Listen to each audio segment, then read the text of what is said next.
মা লক্ষ্মী অত্যন্ত শান্ত প্রকৃতির দেবী, তাই কোলাহলহীন ও শান্ত পরিবেশে তার পুজো করা হয়, যাতে তিনি ঘরে দীর্ঘস্থায়ী হন।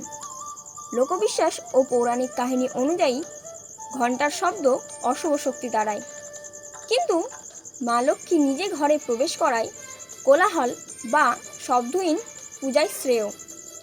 তবে কি এটি একমাত্র কারণ মা লক্ষ্মীর পুজোতে ঘণ্টা না বাজানো? একদমই না। এর পেছনে রয়েছে এক অদ্ভুত গল্প। পৌরাণিক কাহিনী অনুসারে ঘণ্টাকর্ণ ছিলেন শিবের এক পরম ভক্ত এবং এক প্রচণ্ড বিষ্ণু বিদ্বেষী অসুর। তিনি এতটাই বিষ্ণু বিরোধী ছিলেন যে বিষ্ণুর নাম কানে না নেওয়ার জন্য তিনি নিজের দুই কানে দুটি বড় ঘণ্টা ঝুলিয়ে রাখতেন, যাতে বিষ্ণুর নাম তার কানে না পৌঁছয়।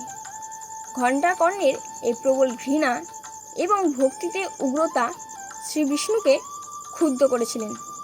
যদিও পরবর্তীকালে তিনি নিজের ভুল বুঝতে পারেন এবং মোক্ষ লাভের জন্য বিষ্ণুরই আরাধনা করেন, কিন্তু তার অতীত বিষ্ণু বিদ্বেষের কারণে একটি বিশেষ বিধিনিষেধ আরোপিত হয়।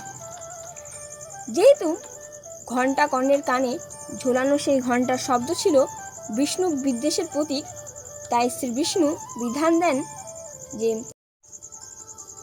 যে ব্যক্তি একসময় বিষ্ণুর নাম শুনতে বাধা দেওয়ার জন্য ঘণ্টা ব্যবহার করত, সেই স্মৃতির কারণে মা লক্ষ্মীর পুজোয় ঘণ্টা বাজানো নিষিদ্ধ। মা লক্ষ্মীর শান্ত স্বভাব বজায় রাখতে এবং ঘণ্টাকর্ণের পুরনো পাপের স্মৃতি দূরে রাখতে এই নিয়ম প্রচলিত। জয় মা লক্ষ্মীর জয়।